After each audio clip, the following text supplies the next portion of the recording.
여러분 안녕하세요. 네, 오늘은요 여러분께 약속드린 대로 윤석열은 우파인가 좌파인가 여러분 굉장히 궁금해 하시는 것 같아요. 그리고 아직도 윤석열 저 사람이 과연 보수인지 아니면은 그 퇴보 좌파 정말 뭐 진보를 팔아먹는 이 나라를 이렇게 엉망으로 만드는 좌파인지 진짜 아직도 알 수가 없다 이런 분이 많으세요. 저는 그러실 수 있다고 생각합니다. 왜 그러냐면은 뭐 노무현 정권부터 시작을 해갖고 오늘에 이르기까지 윤석열이란 사람은 어느 진영이라든가 어느 정권에 관계없이 계속 나쁜 사람 잡는 검사, 구속시키는 검사의 길을 걸어왔기 때문입니다. 그런데 저는요 여러분들한테 윤석열은 우파다, 제가 내린 결론을 여러분들에게 말씀드리고 싶어요. 그래서 여러분들께서도 제 이야기를 듣고 그래? 윤석열이 그러면 우파인가? 아니야, 나는 또 다른 생각을 갖고도 있어. 하여튼 여러분들의 이 생각을 하나하나 서로 교환하고 그런 자리가 됐으면 좋겠습니다. 제가 윤석열이 우파라고, 윤석열은 보수 우파다 이렇게 이야기하는 몇 가지 생각, 조건, 이거를 두 가지로 나눠서 이야기하겠습니다. 하나는 정치적인 것, 또 하나는 경제적인 겁니다. 사실 이거면은 우파와 또는 좌파를 완전히 가를 수 있죠. 예를 들면은 우파는 자유를 굉장히 중요하게 생각합니다. 근데 좌파는 평등인 거죠. 자, 이것도 우파와 좌파의 큰 차이이기도 하고요. 우파는 시장에 대해서 되도록 정부가 관여하지 않아야 된다, 작은 정부를 얘기하고 있고요. 좌파는 큰 정부, 사람들이 너무 어려우니까 사람들 도와줘야 되고 집값도 잡아야 되고 부동산 값도, 또 이 땅이라는 거는 공공재니까 이제 모두 똑같이 나눠야 되고, 뭐 이렇게 생각하는 게 좌파다 이렇게 볼 수가 있습니다. 자, 그런 점에서 윤석열은 우파인가 좌파인가 여러분께 말씀드리도록 하겠습니다. 여러분도 뭐 오래전의 일이 아니니까요. 작년 8월 달에 이 추미애가 윤석열을 직무배제를 했습니다. 그래서 윤석열이 꽁치고 참다가요, 신임 말하자면 검사 신고식에 가가지고 윤석열이 이야기를 한 게 있습니다. 저는 이때 발언을 듣고 윤석열이라는 사람은 확실한 우파다 이런 생각을 했었습니다. 그때 뭐라고 했는지 정확하게 여러분께 말씀드리도록 할게요.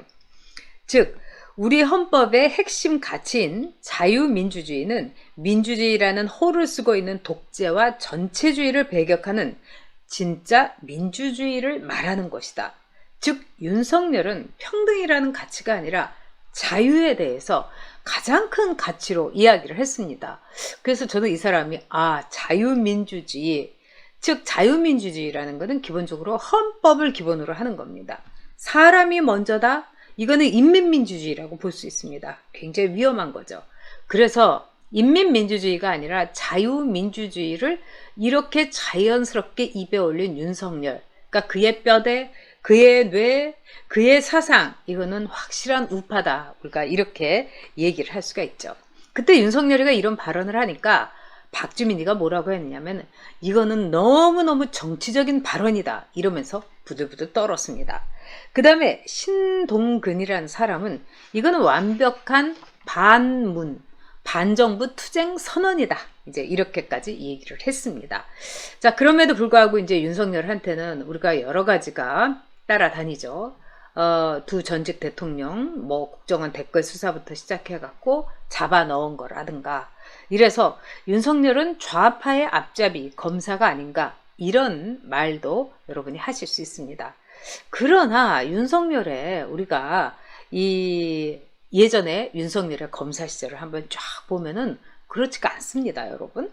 자, 한번 볼까요? 윤석열은요, 이상수, 안희정, 강금원, 이 사람이 누굽니까? 이 노무현 대통령 때요 길고 날고 했던 사람이에요. 이상수라는 사람은 사무총장을 민주당에서 지냈고, 안희정은 노무현의 선거 캠프에서의 이른바 돈가방 노릇을 했습니다. 그런데 이 안희정에 대해서 불법 선거 자금으로 기소를 해갖고 감방에 쳐넣은 게 바로 윤석열입니다. 그 다음에 강금원의 비리, 또 윤석열 그 검사가 쫙 잡아가지고 그 돈이 노무현 캠프로 이렇게 흘러 들어간 거, 이 모든 것을 잡아내서 이 세 사람을 구속 수사를 했고요. 그 다음에 다 유죄가 나왔습니다. 근데 또 이것뿐만 아닙니다, 여러분.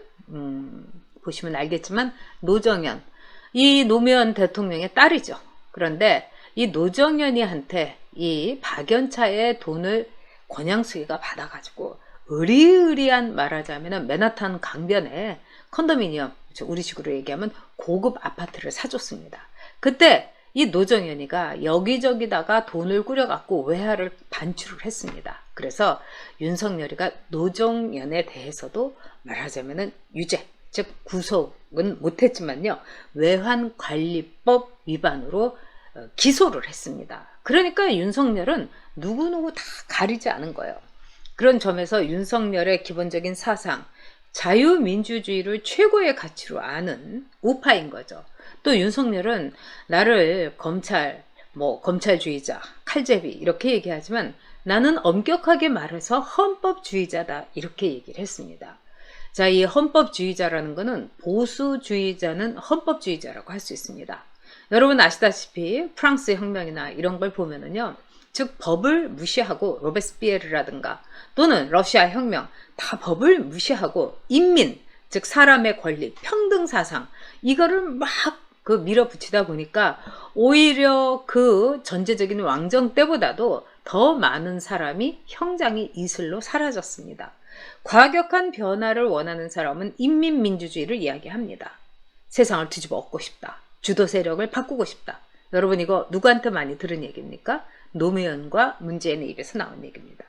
그런데 윤석열은 어디까지나 헌법에 기반한, 즉 개인의 복수가 아니라 어떤 죄를 짓는다면 그것을 법의 이름으로 다스리는 점진적이고 온건한, 즉 우리에게 가장 중요한 우리 보수의 가치인 우파, 즉 자유민주주의를 이야기를 하고 있습니다. 저는 그런 점에서 윤석열이가 정치적으로 확실한 우파다, 이렇게 저는 보고 있습니다.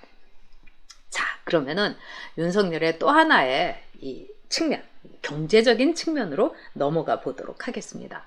윤석열은 별명이요, 원래부터 검찰총장이었다고 합니다. 왜? 검찰의 총각대장이다. 그래서 검찰총장이었다고 그래요. 그리고 윤석열은요, 굉장히 요리를 좋아해서 그 부인한테, 부인이 요즘에 너무 스트레스 받아가지고 일하러 갈 때, 지금은 이제 사무실이 폐쇄가 됐지만 사무실에 나갈 때 도시락을 싸준 적도 있다고 그럽니다. 음식을 굉장히 잘하고 미식가라고 그래요. 근데 보통 여러분, 미식가는 우파가 많아요. 좌파들은요, 미식가들이 별로 없습니다. 설마요? 진짜 그렇습니다. 그래서 우리가 국수 있잖아요. 이거는 혁명가들, 좌파의 음식이라고 얘기합니다. 먹고서 훅 먹고서 일어날 수 있는, 아주 후다닥 먹고 일어날 수 있기 때문에, 그래서 국수는 이 좌파의 그 혁명가의 음식이다, 이런 말을 하기도 합니다. 근데 윤석열은요, 막 요리하는 거 좋아하고 장 보는 거 좋아하고 또 맛있는 디저트 좋아하고, 이거는 이제 우파라고 이제 볼 수가 있죠.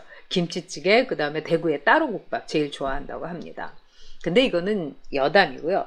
진짜 윤석열의 가장 큰 부분은 저는 경제적인 면을 보면은 확실하다고 봅니다. 아버지 윤기준 교수는 존경받는 경제학자였고요. 근데 윤석열한테 여러분, 윤석열이 우파냐 좌파냐 이런 물음은 하는데 뼛속 깊이 우파라는 거를 밝혀준 게 있습니다. 저는 그걸 보고 와, 윤석열은 이건 확실하다, 이렇게 봤습니다. 그건 뭐냐면 윤석열한테 물었다고 합니다. 당신이 제일 감명 깊게 읽은 책이 뭐냐.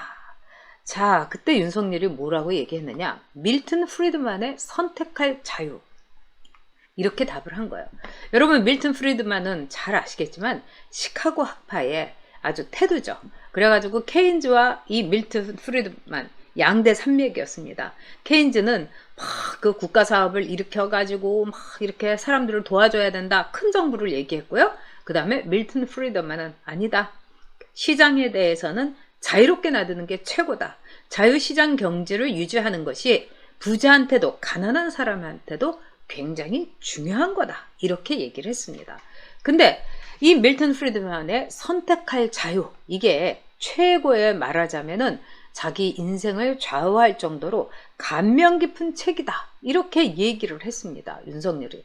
그런 걸 보면 윤석열은 확실한 우파다. 우리가 이렇게 볼 수 있는 거죠.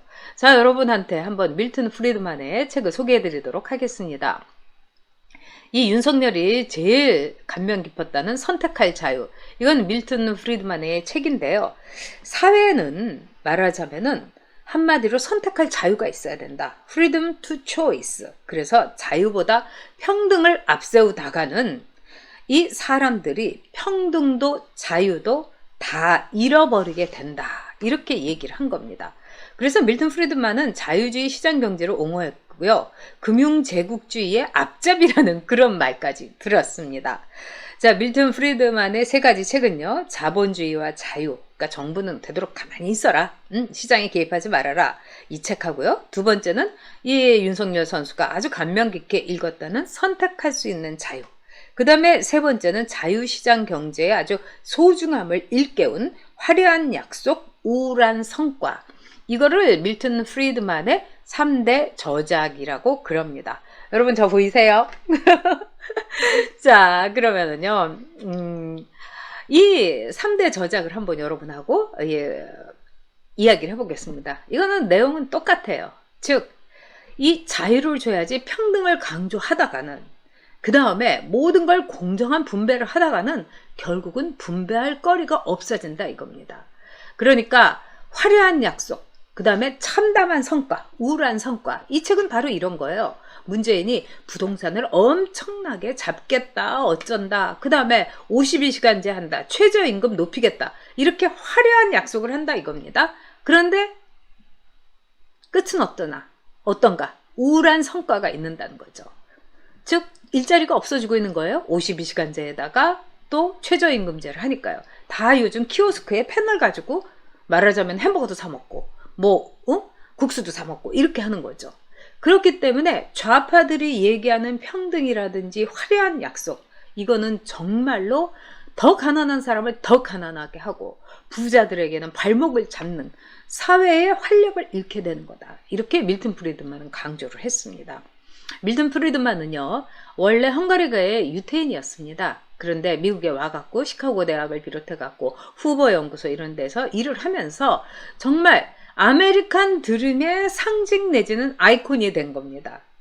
그런 점에서 이 윤석열 총장이 밀턴 프리드만의 말하자면은 이 선택할 자유, freedom to choice, 이게 바로 이 나의 최고의 내 인생을 변화시킬 책이었다.